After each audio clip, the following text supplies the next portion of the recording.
Hi, thanks for joining me again. Workshop number 8 this evening.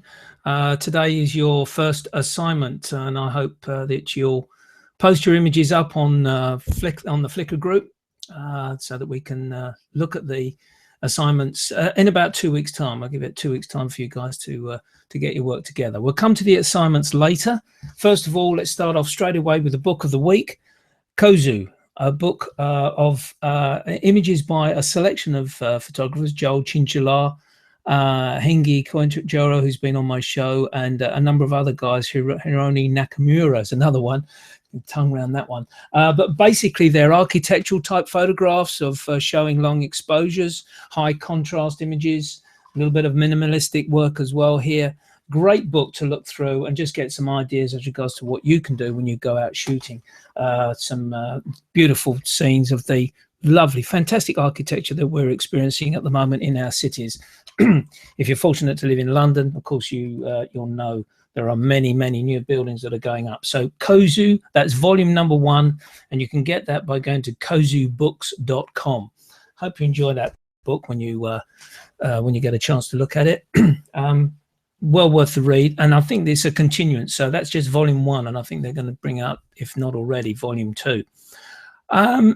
So let's get started off with a couple of things. I had an email from a good friend of mine, John Dalton, wanted me to answer some questions about Google+. So I'm going to go straight into Google+, because I think really there's a lot of people in the UK that are not 100% familiar how Google+ works.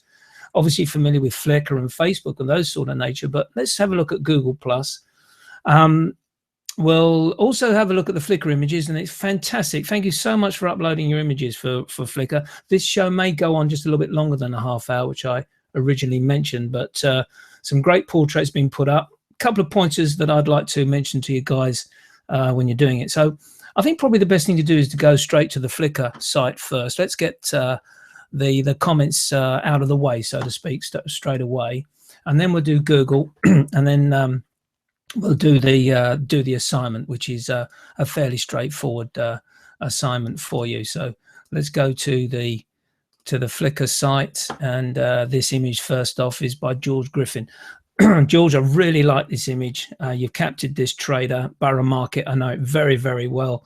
And he's looking straight into you, and well done for you. I'm assuming that you've asked him for an opportunity to take the image. Well done for doing that. If you know the guy, fine. That doesn't matter to me, but you've asked the guy for the photograph, and you can see the tools of the trade here. He is actively involved with selling on the market. Now, there's only one thing about the image which I would have liked to have seen. I think there's a little bit of wasted space up the top here. I don't think there's any need for that at all. And I would just crop it straight across the top of his head, or even just below the head. We've talked about David Bailey before, who's synonymous and well known for cropping people's heads off at the top of the heads.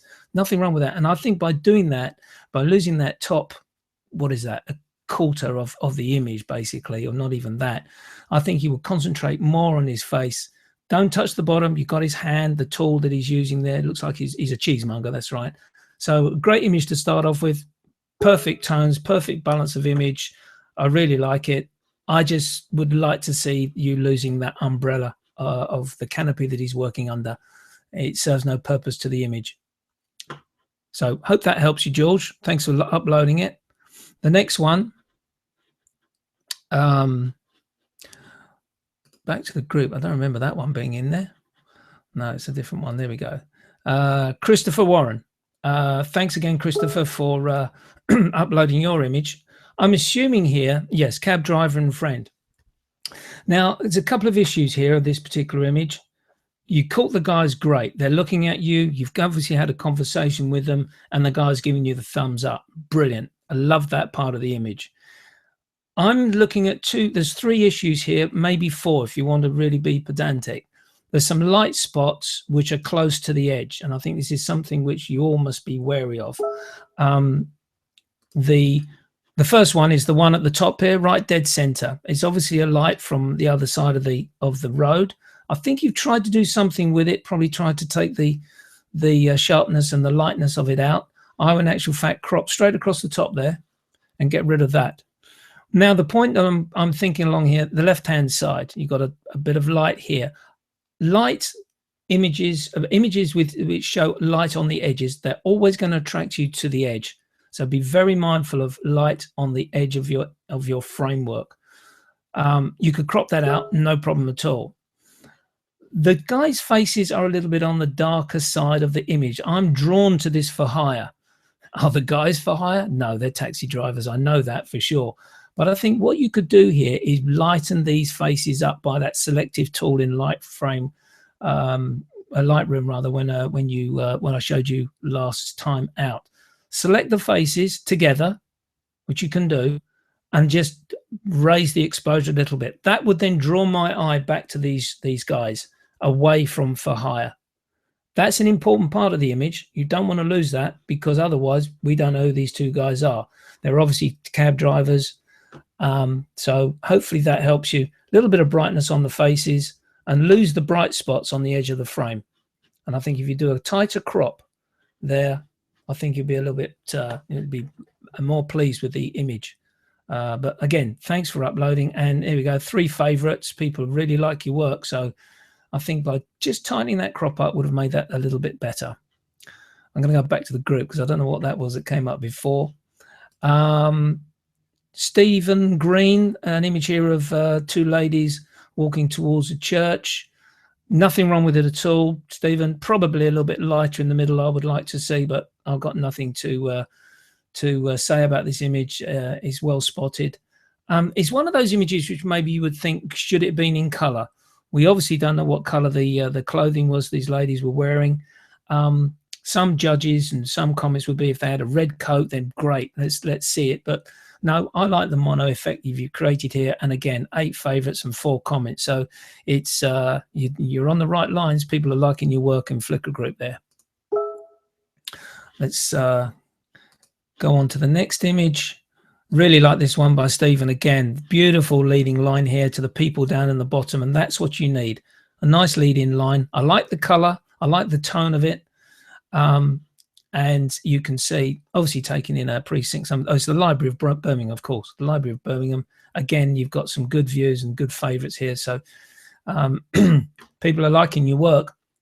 Great lead in to these people, and the color tones are lovely. Maybe for me, I'd like to see a little vignette just on the outside of this, just to concentrate a little bit more into the center. But that's a really, really pernickety comment to make. I hope you don't mind. This one I'm a little bit lost with, Steve and Dan. I don't see the point of this up here. I would just crop that straight across and do a abstract shot of the tiles. Again, there's nothing wrong with this image at all. It's well balanced. It's sharp. It's a little bit of blur on the corners here. That's lovely. But I'm wondering whether I would have just cropped it straight across the top, and it is in the eye of the beholder, obviously. But thank you again for loading the image up. Catch of the day. Yeah, it took me a long time to work this out, to see what the guy's doing here. He's obviously caught a fish. That's great. And he's obviously taking the hook out. Yeah, a little bit of a crop at the bottom and the top. Make it into a little bit of a sort of like a pano look, I think would have suited it better. There's not a lot of foliage up here to get my attention. And again, I would put a vignette around here to concentrate the center image. You need to, it's a nice image, but you need to sort of concentrate the viewer into looking at this guy doing his hobby with a fisherman. So a little bit of a vignette, and I would crop just a strip off the bottom and off the top to give it a pano effect, and then just put a vignette around the top, John. I think that would I think that would smart the image up. It's but look at this, 11 favorites, 2 comments. So you're on the right lines, John. People like your work. That's not in my group. It keeps going to something else. That's it. Now we come to a selection of portraits which have been put up. This one by Christopher Warren. Christopher, great portrait. But it's a little flat. I would like to see a little bit of brightness on her face. Selective tool in the Lightroom again, just to bring her out, to concentrate. and a vignette on the corners and the edges, a little bit bright up here, as I've said before, with other areas. And I think if you took a vignette round the outside of this, brightened up her face as I'm showing you there, I think you'll see a little bit of a punchy. You take the selection there, basically down from her face down and on the breast there, and then just basically lighten that up just a tad, not a lot, just to brighten her up. It's a little flat, but I think you've asked her for the image. Well done for doing so. Next one, a nice image. Again, we've got a bright spot top left-hand corner here, Christopher. I would try and do a vignette there, and I don't see any reason why you just can't crop that straight down off his shoulder there and then do a vignette. This is a little bit confusing at the background. Good control of aperture, I might add, because you've realized the concentration is on the face mark and the eyes here. But yeah, a little bit bright in the left-hand corner there. I would either do a vignette there or crop it and a vignette in the corner there. So yeah, I would crop that off that side there, just on his shoulder. 4 favorites though, a lot of people liking your work, and yeah, good street photo, good street portrait. You don't have to have the person looking at you all the time like you got with this one. Beautiful image, Peter. Like it. Again, I'd like to see a little bit of selective on the face there, just to bring the little girl's face out a little bit more from it. It's a little flat, just a little flat for me. Vignette, top left and bottom left, I think would give it a little bit of a punchier look to the image. And the eye, it's lifeless. You've got a very dark eye there. Select the eye alone. See if you can just bring a tad of exposure out of the eye, just to sort of get that darkness away. So we've got to work on the selective tool of the face to bring some exposure out, and to lighten her face up a little bit, to make that sort of difference in the background, her hair, and obviously the front of her face there. Next one up, Peter, again. See the difference in this one, Peter? Brighter face, dark background. I know exactly where I'm looking, and I got a highlight in her eyes. Can't fault that. Can't fault that at all. Maybe a little bit too much on the left-hand side, but I'm being really, really pernickety there. Great image.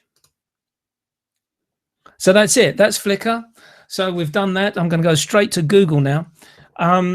And really, the main question was put to John: how do I basically set up, put some photos into my postings? Now, this is my Google page. I have 2 Google pages. One is Photography Live and Uncut, which I very rarely touch. Is an idea that I had, which I've just sort of just slightly put to bed for the moment. But so I'm concentrating on my Paul Griffiths site of Google+. If I go to my profile, you'll see here. There it is, plus.google.com/plus Paul Griffiths, and then posts.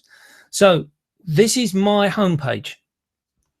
What in actual fact people see in terms of public is this is their public page, and they'll see all the people that they've associated with in their circles.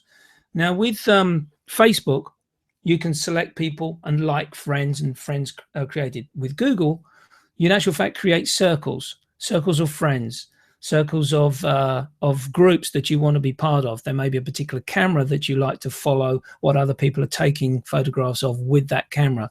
You may be interested to follow landscapes, street photography, and then you create circles of people that are concentrating on that work. And then you can also go and find them as groups and join the groups. So just to start off with here, basically, I'll show you how I use Google+. And with Google+, I in actual fact use Google Drive. Google Drive is where I store the images which I've edited from Lightroom and put into Google Drive to share out to my social networks. So I click in the box, and immediately it shows me that I'm going to be sending this image out to public and to my circles. And my circles are quite numerous. There is another one which I can add in there, which is extended circles. Now, extended circles is the extension, obviously, of your people that are in your circle. So in actual fact, it goes out to more specific people, that those people that you've got in your circles. So you're extending your image out to more. It's slightly different from public, but it still gives you that better opportunity to share your images out. Click in the box where it says what's new with you, and just put in a simple title like my latest image. We'll just do this for a tester. Click on photos, and that will now ask you where to get your photo from. Upload from your computer or upload from your Google Photos. Now, Google does two things. You've got a Google Drive and you've got Google Photos. I'll show you the difference. Google Photos, in actual fact, will go to my photographs that I've in actual fact loaded onto another area. And just as it comes up, it takes a bit of time to come up.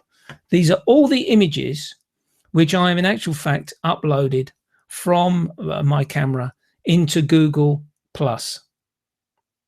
So we'll just take one image here, which is when I was in a little walkabout. Take that image and goes add, and I'll just call this Smoking Joe. Spell there, sorry. Do it again. Smoking Joe.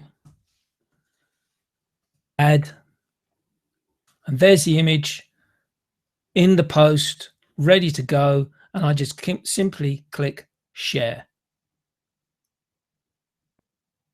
And there's the image in my homepage, which is now shared publicly to those selections that I made at the outset. I'll give you another example where basically we use the Google Drive.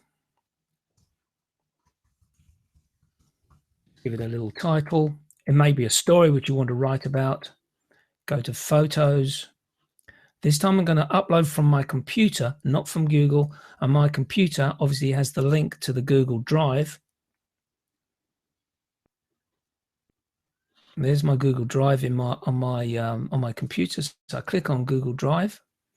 Now in Google Drive, I've created albums and of images, and they've gone into specific folders which I've created here, and you can see from Google Plus to 1/15 of a second project right the way down to my visual art project. Let's just click on visual art, and I can open that folder, and then I can click on a particular image. If I can view it, see which images I've selected. So I've got this one I took in Venice, another one in Venice. I quite like that one I took of the sails down in Brighton on the most sunniest day we had last year. That's selected. That is straight into Google now. I'm just going to put a simple post here, sailing day. Ready to go and share.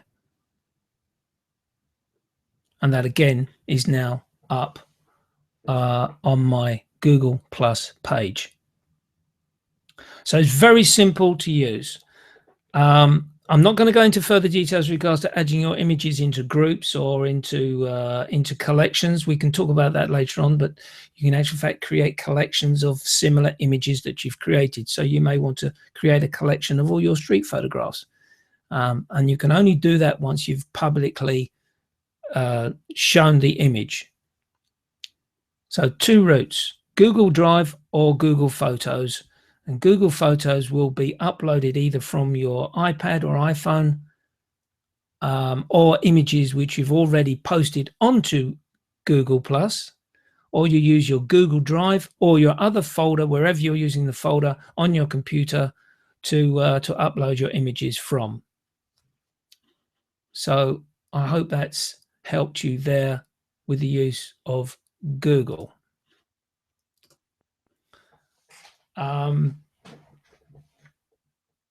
If there's any questions you want to ask, please do not hesitate to send me an email to me. What can we use? griffoart@gmail.com.